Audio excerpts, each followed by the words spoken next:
Investir dans une colocation, quels sont les 3 inconvénients?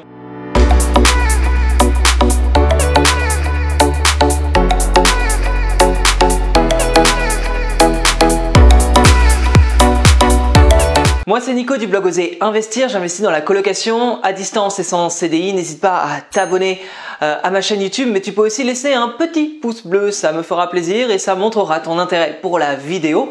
Et tu peux aussi télécharger mon guide gratuit des villes les plus rentables pour faire de la colocation.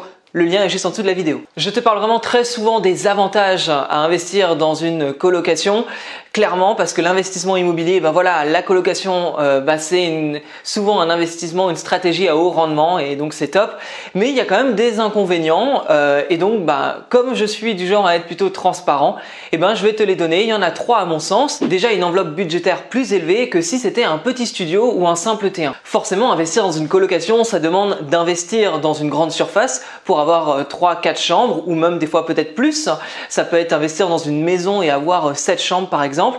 Et donc forcément ça va peut-être demander une enveloppe budgétaire plus grande de base.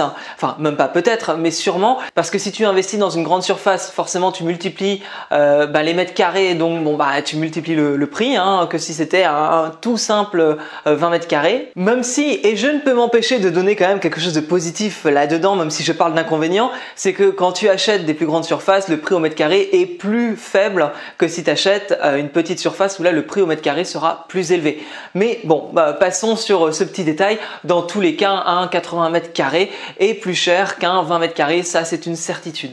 Et pour les travaux, c'est la même chose. Pour un appartement de 80 mètres carrés, on sera forcément plus élevé que pour un studio de 20 mètres carrés si on refait la totalité de l'appartement. Et on n'oublie pas la partie ameublement, parce que au niveau de l'ameublement, c'est un petit peu pareil. Ça coûte plus cher forcément, parce que si tu as 4 chambres, je te laisse imaginer 4 lits, 4 sommiers, 4 armoires, 4 bureaux, 4 chaises, 4 lampes, enfin bref, ça augmente assez rapidement également parce que c'est comme ça la colocation. Forcément, oui, ça coûte plus cher, mais tu as quand même en contrepartie plus de loyers qui rentrent également. En deuxième inconvénient, je parlerai de la gestion des documents. Car gérer une location de plusieurs personnes, ça demande de gérer plus de documents, que ce soit les différents baux à faire remplir, les documents à demander. De mon côté, j'arrive quand même à alléger les choses en faisant d'une manière électronique. Je passe en effet par des logiciels qui me permettent de gérer mes locataires, mais forcément, faut quand même remplir toutes les données, etc. Ça prend forcément plus de temps. Mais attention, même si ça te prend plus de temps, c'est aussi plus de rentrée d'argent. Donc quand on fait le calcul du temps passé pour combien tu as gagné, le ratio il est quand même très intéressant. Mon 3e inconvénient à investir dans une colocation, je dirais le turnover. Encore une fois, c'est très logique. Avec une colocation 4 locataires, tu auras plus de turnover forcément qu'un studio. Tu as en effet 4 fois plus de chances qu'un locataire quitte l'appartement finalement dans un seul appart. Donc forcément, il faut en retrouver un autre. Tu as le choix de pouvoir faire gérer ta colocation par une agence. C'est tout à fait possible. En l'occurrence, je n'ai pas fait ce choix-là parce que je préfère garder le cash flow. Et finalement, encore une fois, par rapport au temps passé, je m'en sors pas trop mal. Donc je ne trouve pas nécessaire de passer par une agence pour gérer mes colocations pour le moment. Et après, tu as des solutions quand même pour éviter le turnover trop fréquent.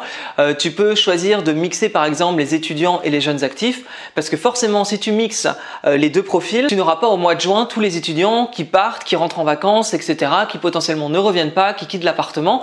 Non, tu vas mixer le taux de départ en prenant des jeunes actifs en même temps. La colocation est une stratégie à très forte rentabilité. Alors oui, il y a certains inconvénients, mais à partir du moment où tu arrives à maîtriser ces inconvénients, tu ne seras que gagnant.